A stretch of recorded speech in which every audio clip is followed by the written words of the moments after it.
Assalamualaikum warahmatullahi wabarakatuh. Halo sobat Sanak semuanya, selamat datang kembali di channel Banjar Alkisah. Video kali ini kita akan membagikan atau mengisahkan tentang orang Banjar atau suku Banjar. Tentunya mengutip dari sumber catatan sejarawan dan sastrawan atau budayawan dari Kalimantan. Ulasan ini berjudul Sejarah Kehidupan di Tanah Banjar, ditulis oleh Bapak Tajudin Nurgani.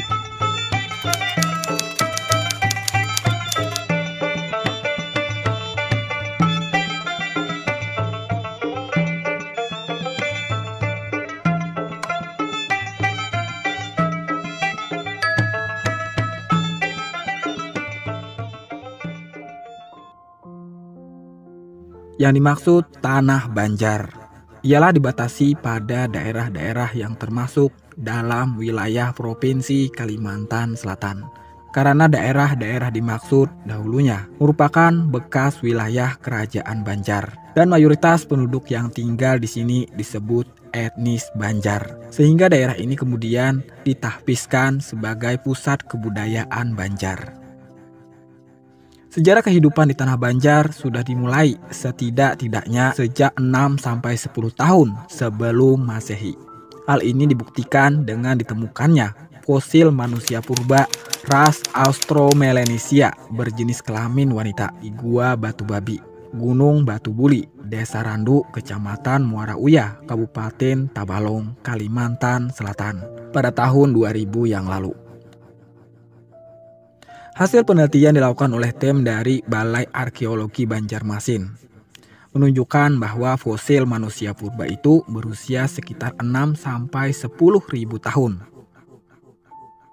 Sejak zaman prasejarah dahulu, suku bangsa yang tinggal di Pulau Kalimantan sudah memiliki ciri-ciri yang menunjukkan identitas mereka sebagai suku bangsa ras Melayu atau Malayan Mongolid. Namun ini bukan berarti suku bangsa ras Melayu atau Malayan Mongolit yang tinggal di Pulau Kalimantan pada zaman prasejarah ini berasal dari komunitas suku bangsa Melayu yang dulu melakukan migrasi dari Pulau Sumatera atau dari Semenanjung Melayu ke Pulau Kalimantan. Menurut Maunati, suku bangsa yang tinggal di Pulau Kalimantan pada masa prasejarah itu sesungguhnya berasal dari satu tempat yang sama, yaitu Provinsi Yunnan atau China Selatan yang sekarang menjadi Republik Rakyat Cina. Bahasa yang mereka pergunakan sebagai bahasa pergaulan atau lingua franca juga berasal dari bahasa yang bersifat semula jadi yang dipelajari nenek moyang mereka ketika masih tinggal di Yunnan dahulu. Sudah barang tentu, bahasa dimaksud sudah dikembangkan di sana-sini sehingga menjadi bahasa yang layak sebagai sarana komunikasi lisan dan tulisan. Berkaitan dengan kesamaan dalam hal bahasa pergaulan atau lingua franca yang digunakannya, maka suku bangsa yang tinggal di Pulau Sumatera atau di Semenanjung Melayu pada zaman prasejarah diduga juga berasal dari tempat yang sama. Meskipun nenek moyang suku bangsa yang tinggal di Pulau Kalimantan pada zaman prasejarah dulu sama-sama berasal dari satu tempat yang sama. Namun begitu menetap di Pulau Kalimantan, mereka menjadi terpecah-pecah, baik karena proses geografi maupun karena proses demografi yang berlangsung selama lebih dari 1000 tahun. Klaim mereka sebagai penduduk asli Pulau Kalimantan didasarkan pada fakta arkeologis bahwa meskipun mereka adalah pendatang yang berasal dari Provinsi Yunnan, namun mereka sudah menetap di tempat ini sejak zaman Paleolitik, yakni sejak 13.000 tahun yang lalu atau bahkan sejak 900.000 tahun yang lalu. Ketika suku bangsa Melayu warga negara Sriwijaya atau sekarang Palembang melakukan migrasi massal ke Pulau Kalimantan pada tahun 1025-1026. Pulau Kalimantan atau setidak-tidaknya daerah Kalimantan Selatan sekarang ini sudah menjadi tempat pemukiman yang padat setidak-tidaknya sejak 10.000 tahun yang lalu atau 8.000 sebelum Masehi. Sehubungan dengan itu dapat dipahami jika pengaruh sosial politik dan sosial budaya suku bangsa Melayu yang datang dari Pulau Sumatera itu tidaklah signifikan. Hal ini mengingat situasi sosial politik dan sosial budaya Pulau Kalimantan ketika itu sudah mapan semapan-mapannya. Kerajaan Nan Sarunai 242 sebelum Masehi sampai 1362 Masehi. Gua Batu Babi, tempat ditemukannya fosil manusia purba itu terletak tidak jauh dari pusat kerajaan Nan Sarunai atau kerajaan Tanjung Puri yang terletak di Kahuripan atau nama purba kota Tanjung sekarang ini. Namun, manusia purba dimaksud bukanlah warga negara kerajaan Nan Sarunai. Karena kerajaan Hindu ini sendiri baru berdiri pada tahun 242 sampai 226 sebelum Masehi. Ehwal mengenai keberadaan kerajaan Nan Sarunai ini banyak diceritakan dalam mitologi Maanyan. Konon wilayah kekuasaannya terbentang luas, mulai dari daerah Tabalong hingga ke daerah Paser dan tanah Grogot sekarang ini. Keberadaan mitologi Maanyan yang menceritakan tentang masa-masa keemasan kerajaan Nan Sarunai tak pelak lagi merupakan petunjuk pertama bahwa kerajaan Nan Sarunai adalah kerajaan purba yang dulunya mempersatukan etnis Maanyan di daerah ini. Salah satu peninggalan arkeologis yang berasal dari zaman ini adalah Candi Agung yang terletak di pinggiran kota Amuntai sekarang ini. Pada tahun 1996 telah dilakukan pengujian C14 terhadap simpel arang Candi Agung yang menghasilkan angka tahun dengan kisaran 242-226 sebelum Masehi. Menilik dari angka tahun dimaksud, maka kerajaan Nan Sarunai usianya lebih tua 600 tahun dibandingkan dengan kerajaan Kutai Martapura yang terletak tidak jauh dari Kahuripan, yakni daerah Muara Kaman, Kabupaten Kutai, Kartanegara, Kalimantan Timur.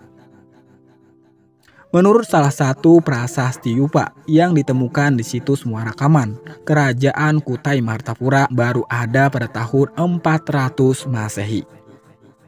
Kerajaan Kutai Martapura merupakan kerajaan besar yang rakyatnya hidup makmur, terutama sekali pada masa pemerintahan Raja Mulawarman.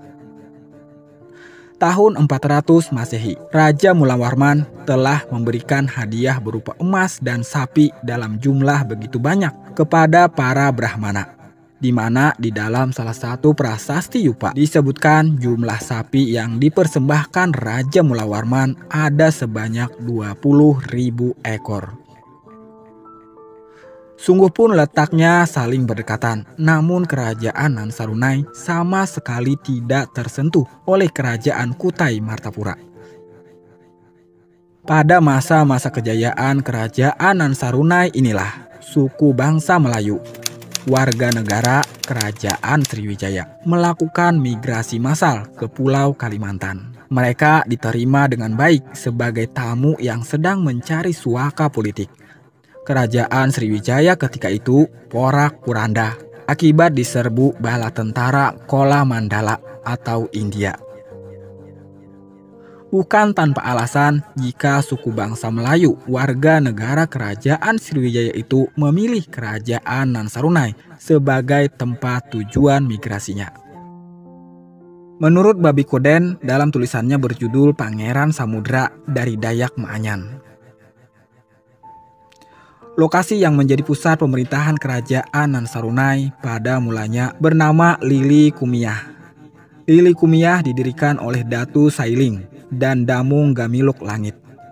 Mereka berdua memimpin sekelompok anggota masyarakat etnis Maanyan mencari tempat pemukiman baru yang lebih menjanjikan sebagai tempat penghidupan. Konon semua anggota kelompok masyarakat etnis Maanyan tinggal di satu tempat pemukiman yang sama, yakni Pupur Purumatung. Pupur Purumatung adalah tempat pemukiman terakhir yang didiami bersama oleh nenek moyang etnis Maanyan.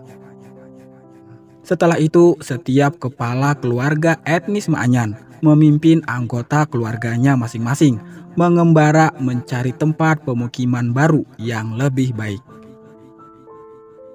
Masih menurut Babi Koden, sebelum tinggal di Purumatung, nenek moyang etnis Maanyan tinggal di Margoni, sebuah tempat pemukiman yang selalu diliputi awan, atau simbol negeri kayangan, atau setidak-tidaknya simbol negeri yang berada di atas gunung. Setelah cukup lama tinggal di Margoni, etnis Maanyan kemudian berturut-turut pindah ke Sinubala, Lalung Kawung, Lalung Nyawung, Sidamatung, Etoh Bariungan, dan terakhir di Pupur Purumatung. 7 tahun setelah tinggal bersama di Pupur Purumatung, sejumlah kepala keluarga nenek moyang etnis Maanyan memutuskan untuk membawa anggota keluarganya masing-masing mengembara mencari tempat pemukiman yang baru. Hanya keluarga Datu Gilangan Langit yang memilih tetap tinggal di Pupur Purumatung. Lama-kelamaan, Lili Kumiah berkembang menjadi tempat pemukiman yang ramai. Pelabuhan Teluk Sarunai menjadi tempat persinggahan yang ramai bagi perahu dagang yang datang dari berbagai penjuru negeri. Selanjutnya, Lili Kumiah semakin berkembang, hingga akhirnya menjadi pusat pemerintahan kerajaan Nan Sarunai yang gilang gemilang. Pada masa-masa kejayaan kerajaan Nan Sarunai inilah, suku bangsa Melayu warga negara kerajaan Sriwijaya melakukan migrasi massal ke Pulau Kalimantan. Mereka diterima dengan baik sebagai tamu yang sedang mencari suaka politik. Kerajaan Sriwijaya ketika itu porak-poranda akibat diserbu bala tentara Kola Mandala atau India. Bukan tanpa alasan jika suku bangsa Melayu warga negara kerajaan Sriwijaya itu memilih kerajaan Nan Sarunai sebagai tempat tujuan migrasinya. Kerajaan Nan Sarunai ketika itu sudah menjadi negara yang kaya raya, yang rakyatnya hidup makmur tiada kurang suatu apa. Tempat yang ideal untuk mencari penghidupan baru ketika itu. Namun akibat kekayaannya yang melimpah ruah itu pula, maka banyak kerajaan lain yang ada di sekitarnya tergiur untuk menyerbunya dan menjadikannya sebagai negeri jajahannya. Pada tahun 1355, Raja Hayam Wuruk memerintahkan Empu Jatmika untuk memimpin armada pasukan perang kerajaan Majapahit menyerbu ke kerajaan Nan Sarunai. Setelah terlibat pertempuran sengit yang banyak menimbulkan korban kedua belah pihak, maka pada tahun 1355 itu juga pasukan perang Pujatmika berhasil menaklukkan kerajaan Nan Sarunai dan menjadikannya sebagai bagian dari kerajaan Majapahit. Peristiwa penaklukan kerajaan Nan Sarunai oleh Pujatmika pada tahun 1355 ini banyak diabadikan oleh para seniman lokal dalam tutur wadian gubahan mereka. Para seniman lokal itu meratapinya dengan peristiwa Pusak Jawa atau penyerangan kerajaan Jawa Majapahit yang sangat memilukan hati. Wadian adalah sejenis puisi ratapan yang dilisankan dalam bahasa Dayak Maanyan. Keberadaan wadian berbahasa Dayak Maanyan tersebut tak pelak lagi merupakan petunjuk kedua bahwa kerajaan Nan Sarunai adalah kerajaan purba yang dulunya mempersatukan etnis Maanyan di daerah Kalimantan Selatan ini.